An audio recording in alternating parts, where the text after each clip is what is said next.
Assalamualaikum warahmatullahi wabarakatuh. Ketemu lagi dengan Bunda Umi di Dongeng Nenek untuk Cucu. Kali ini Bunda Umi memberikan cerita yang lain lagi. Ceritanya tentang dahsyatnya puasa yang Bunda Umi ambil ini bukunya. Sebenarnya ada 2 cerita loh di sini, tapi biar nggak lama, akhirnya Bunda Umi ambil yang salah satu aja. Dahsyatnya puasa. Buku ini dikarang oleh Bapak Ali Muakhir dan Raisita Patapa dari penerbitnya Tiga Ananda. Bunda Umi ambil buku ini dari Bunda Umi pinjam dari koleksi yang ada di layanan anak-anak Dinas Perpustakaan dan Kearsipan Provinsi Jawa Timur. Nah, siapa yang pernah ke sana pasti akan tahu lokasinya. Lokasi Dinas Perpustakaan ya, Jalan Menurumpungan nomor 32 Surabaya. Ini Bunda ambil ini buku ceritanya ini. Jangan lupa ya, yang menyaksikan jangan lupa like, komen, dan subscribe-nya ya. Begini ceritanya tentang dahsyatnya puasa. Dahsyatnya puasa dari Princess Jihan.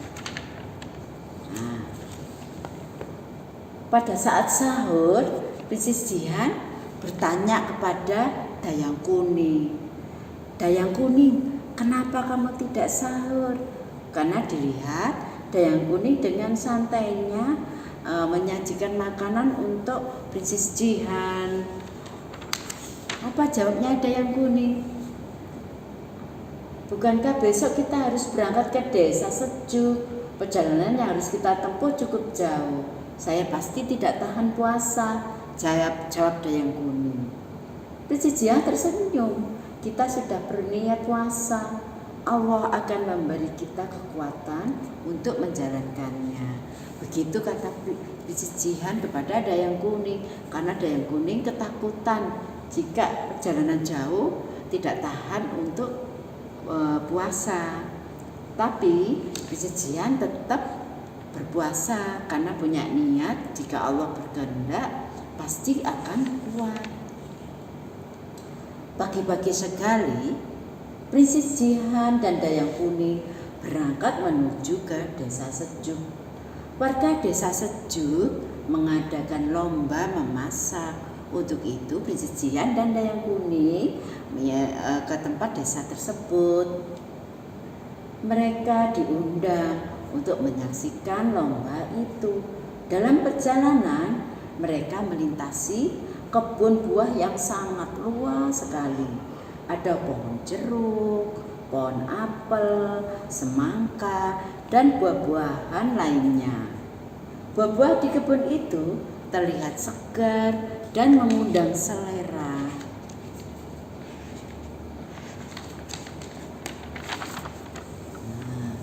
Dayang Kuning kagum melihat pohon jeruk yang kini berada di sekelilingnya. Kebun itu ternyata juga berisi barisan pohon buah kegemarannya. Bisakah kita berhenti sebentar, Princess? Tanya Dayang Kuning. Princess Jihan tidak mengerti apa yang Dayang Kuning inginkan. Ia tidak sempat mencegah ketika melihat Dayang Kuning mengambil satu buah jeruk dan memakannya di bawah pohon itu. Dayang Kuning kembali naik kereta sambil membawa satu buah semangka.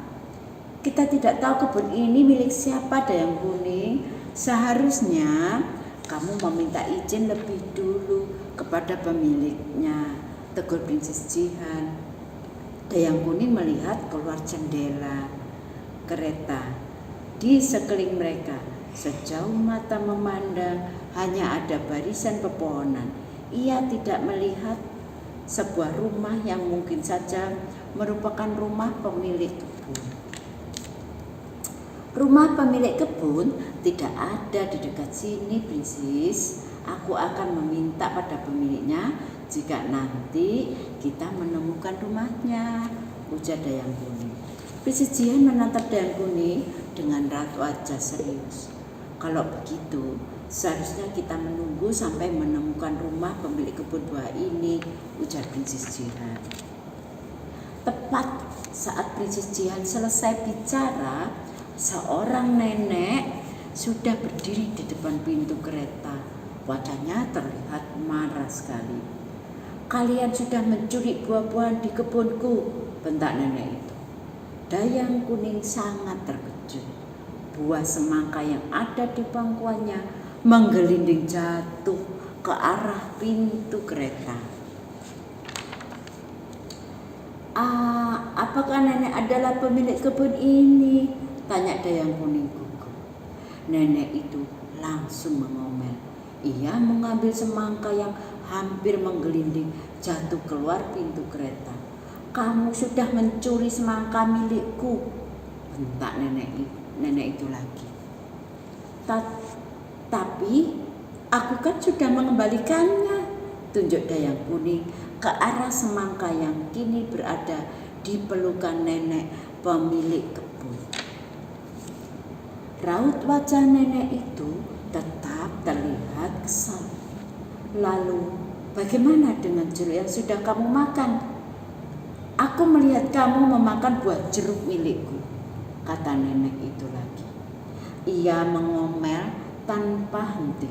Ia bercerita betapa sulitnya merawat kebunnya yang luas. Kalian harus kuhukum, ujar nenek itu akhirnya. Dayang Kuning tidak bisa menjawab, karena apa yang dikatakan nenek itu memang benar. Ia memang mengambil tanpa izin. Princess Jihan mencoba menghadapinya dengan sabar. Maafkan kami berdua, nenek, tapi saya tidak memakan satupun buah di kebun ini, kata Princess Jihan.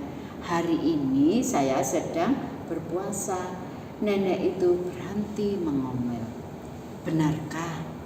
Nenek juga sedang berpuasa hari ini, ujarnya menjadi ramah.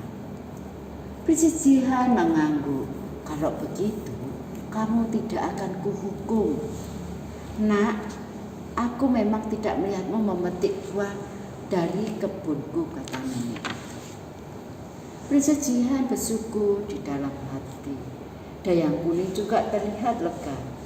Tapi nenek itu kembali menoleh kepada Dayang Kuning dengan raut wajah marah. Temanmu yang sudah memakan jeruk di kebunku harus tetap kuhukum. Ia harus bekerja di rumahku hingga sore nanti. Kamu sendiri boleh pulang, kata nenek itu kepada Princess Jihan. Dayang Kuning sangat sedih. Princess Jihan melihat wajah Dayang Kuning yang memucat. Saya tidak akan pergi, Nek. Saya akan membantu teman saya bekerja di rumah nenek, kata Princess Jihan. Dayang Kuning merasa malu karena Princess Jihan sampai terbawa hukumannya. Princess Jihan mengutus kusir untuk pergi dari desa itu ke tempat desa sejuk yang mengadakan lomba memasak. Karena ada masalah, ia tidak bisa menghadiri lomba memasak di desa sejuk. Nenek itu meminta mereka untuk membantu membuat manisan buah. Mereka harus mengupas dan mengiris berkeranjang-keranjang mangga, pepaya, dan jambu. Dayang Kuning merasa sangat lelah. Tapi Princess Jihan yang sedang berpuasa tetap terlihat segar dan bersemangat. Allah yang memberiku kekuatan kepada kita jika berniat puasa karenanya, jawab Princess Jihan saat Dayang Kuning bertanya. Nenek pemilik kebun tanpa sengaja mendengar kata-kata Princess Jihan. Ia terharu sekali mendengarnya. Meskipun berpuasa, Princess Jihan tetap mau berkorban menemani Dayang Kuning. Nenek pemilik kebun juga tidak menyangka bahwa yang ia hukum adalah Prinses Jihan. Padahal Prinses Jihan bisa saja menolak keinginan nenek pemilik kebun yang berniat menghukumnya. Saat berbuka puasa, nenek itu mengajak Prinses Jihan berbuka puasa di rumahnya. Ia menyiapkan kue dan minuman dari buah-buah segar. Setelah itu, mereka sholat maghrib bersama-sama. Beberapa saat kemudian, kusir kereta menjemput mereka. Prinses Jihan mengucapkan terima kasih kepada nenek pemilik kebun itu. Ia berjanji akan berkunjung lagi suatu hari nanti. Dayang Kuning berulang kali meminta maaf kepada nenek pemilik kebun itu. Gara-gara tidak bisa mengendalikan diri, ia sampai mencuri milik orang lain. Nah, begitu anak-anakku sekalian, ceritanya dari dasarnya berpuasa. Bahwa jika kita berpuasa, Allah pasti akan menolong apa yang kita alami, masalah kita akan dipermudah oleh Allah. Demikian ceritanya dari dasarnya berpuasa. Terima kasih telah menyaksikan cerita dari Bunda Umi di Dongeng Nenek untuk Cucu. Semoga cerita ini bermanfaat untuk kalian semuanya. Mohon maaf jika ada tutur kata yang kurang berkenan. Jangan lupa like, komen, dan subscribe-nya ya. Assalamualaikum warahmatullahi wabarakatuh.